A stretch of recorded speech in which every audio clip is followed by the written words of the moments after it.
안녕하세요. 유진투자증권 공혜지 PB입니다. 즐거운 크리스마스와 함께 두려운 연말정산도 다가오고 있는데요. 요즘 저의 최대 관심사는 어떻게 하면 연말정산 때 돈을 뱉어내지 않을 수 있을까인데요. 혹시 여러분들도 그러시나요? 저는 한 가지 방법으로 연금저축을 활용하고 있는데요. 많은 분들이 알고 계시겠지만 혹시나 모르는 분들을 위해 짧게 이야기해 볼게요. 연금저축계좌는 최대 연 600만 원까지 세액공제를 해준다는 장점이 있는데요. 1년간 600만 원의 금액을 연금저축에 저금했다면 연 소득이 5,500만 원 이하인 개인은 16.5%, 약 99만 원의 세액공제를 받을 수가 있고 5,500만 원을 초과하는 개인은 13.2%, 약 79만 원의 세액공제를 받을 수 있죠. 이와 비슷한 상품으로는 IRP와 ISA가 있는데요. 간단하게 자료를 띄워드릴 테니까 참고해 보시면 좋을 것 같습니다. 연금저축이나 IRP 계좌 등을 통해 세액공제도 받고 노후자금도 마련한다는 일석이조의 장점이 있죠. 더 나아가서 연금저축 계좌에 돈을 넣긴 넣었는데 이걸 어디에 투자해야 할지 고민이신 분들이 계실 거라 생각합니다. 연금저축 계좌는 최소 5년이 유지되어야 하고 55세 이후부터 연금을 개시할 수 있다는 특징이 있기 때문에 장기적인 관점으로 투자를 하시는 것을 추천드리는데요. 오늘은 연금저축 계좌로 투자하면 좋을 ETF를 소개해 드리려고 합니다. 바로 니프티 50 ETF인데요. 인도에는 대표적인 거래소가 두 곳이 있습니다. 바로 봄베이 증권거래소와 국립증권거래소인데요. 봄베이 증권거래소의 상장 기업 수는 23년 6월 기준 5,000개사 이상이고요. 대표적인 주가지수는 시총 상위 30개사로 이루어진 센섹스 지수입니다. 국립증권거래소에 상장된 2,000개사 이상의 기업들 중에 시총 상위 50개사로 이루어진 지수가 바로 니프티 50 지수입니다. 사실 봄베이 증권거래소 같은 경우 가장 오래된 증권거래소라고 볼 수 있는데요. 하지만 국립증권거래소가 봄베이 증권거래소보다 약 20년 먼저 전자거래 플랫폼을 도입하면서 거래량은 압도적으로 국립증권거래소가 더 높습니다. 2023년 8월 기준 국립증권거래소의 시가총액은 세계 8위이고요. 아시아에서는 중국의 상하이, 선전, 홍콩, 그리고 일본 다음으로 가장 큰 거래소라고 볼 수 있습니다. 그렇다면 왜 우리는 인도에 투자해야 할까요? 크게 4가지를 이야기해 볼 텐데요. 먼저 대외적인 요인입니다. 2018년 미중 무역전쟁에 이어서 러시아 우크라이나 전쟁이 발발하고 정치와 경제적으로 양극화가 심화되고 있죠. 뉴스를 잠깐만 보더라도 친미국가, 친중국가 나뉘는 모습을 볼 수 있으실 거예요. 인도의 경우 중국이 주도하는 경제협력기구에 적극적으로 참여하고 있고 러시아와도 우호적인 관계를 맺고 있는 반면 수출 비중을 보면 대중국 수출보다는 대미국 수출이 더 높다는 것을 알 수 있습니다. 그렇기 때문에 시장에서는 친미 성향이 더 높다고 보고 있죠.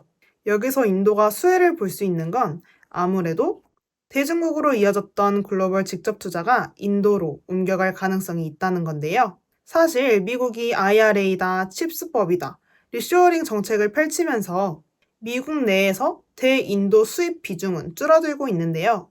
절대적인 수입액이 감소하고 있는 것은 맞지만 중국에 대한 의존도가 인도로 돌아가고 있는 모습은 볼 수가 있었습니다. 실제로 미중 갈등이 대중국 글로벌 직접 투자를 나타내는 FDI는 상당히 위축되고 있는 반면 인도에 대한 FDI는 꾸준히 상승하는 모습을 보이고 있습니다. 대표적으로 애플의 생산업체인 대만의 팍스콘이 중국에서 인도로 생산 라인을 옮겨가기도 했죠. 두 번째는 대내적 요인, 인도의 육성 정책입니다. 현재 인도의 모디 정부는 메이크 인 인디아라는 정책을 펼치고 있는데요. 특히 2020년부터는 PLI라는 제도를 운영을 하고 있는데 PLI 제도란 중국으로부터 생산 시설을 옮기려는 기업들에게 보조금을 지원해주는 정책을 말합니다. 현재 휴대전화, 태양광 발전 모듈, 배터리, 반도체 등 15개의 분야에 대해서 5년 동안 매출의 성장 부분의 4에서 6%를 보조금으로 지급하겠다는 계획을 발표하였습니다. 이와 더불어서 2023년 3월 이전에 생산에 착수한 제조업체들의 세율은 기존의 25%에서 약 15%로 인하하는 세제 혜택을 제공한다고 밝혔죠. 그 외에도 IT 보조금, 배터리 제조 공장 보조금 등 다양한 글로벌 기업들을 인도로 끌어들이기 위한 정책들이 모디 정부에서 시행이 되고 있는데 바로 이런 부분들은 현재 대외적인 요소와 시너지를 함께 이룰 수 있는 요인들이죠. 여기서 내년에도 이런 정책들이 무사히 진행이 될 수 있을까가 중요할 텐데요. 왜냐하면 2024년에 인도에서 가장 크고 중요하다고 할 수 있는 총선이 있기 때문입니다. 모디 정부의 재선 여부가 정책 유지에 중요한 요소가 되는 거죠. 종교적인 문제로 집권당이 바뀌는 거 아니냐라는 시각도 있었지만 모디 총리의 경제적 성과가 가시화되면서 여전히 모디 행정부에 대한 지지가 높은 모습을 보이고 있기 때문에 해당 경제 정책들은 24년 이후에도 유효할 가능성이 높은 상황입니다. 세 번째는 또 다른 대내적인 요인, 인구 보너스 효과인데요.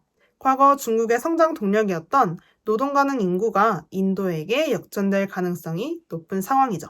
중국의 경우 고령화가 지속되고 있는 반면 인도는 2060년까지도 인구가 지속적으로 증가할 것이라고 예상되고 있습니다. 이런 점이 바로 인구 보너스 효과, 즉 전체 인구에서 노동 가능 인구가 차지하는 비율이 높아지고 있어서 인도의 경제 성장세를 뒷받침할 것이라는 거죠. 마지막으로 위에 언급한 요소들이 실제로 수치화가 되느냐가 중요할 텐데요. 그래서 인도 기업들의 실적과 지수 흐름을 살펴보려고 합니다. 그래프를 보면 니프티 50에 속하는 기업들은 2008년부터 2022년까지 연평균 약 11.4%의 성장률을 보여주고 있는데요. 2007년 이후 12개월 선행 EPS와 니프티 50의 지수는 상관관계가 0.92로 높은 만큼 2016년 이후 니프티 50 지수의 수익률은 매년 플러스를 기록하고 있습니다. 인도 시장에 대한 인기를 증명하듯 인도의 주식형 펀드에도 자금이 크게 늘어난 모습을 볼 수 있습니다. 물론 긍정적인 요인만 있는 건 아닌데요. 인도의 고질적인 종교 갈등 문제와 낙후된 인프라는 제2의 중국처럼 인도도 성장할 수 있는가에 대한 답변을 어렵게 만드는 요인이 되죠. 그렇기 때문에 여러분도 영상은 참고만 하시고 투자는 신중히 하시길 바라면서 저는 다음 영상으로 찾아뵙도록 하겠습니다. 감사합니다.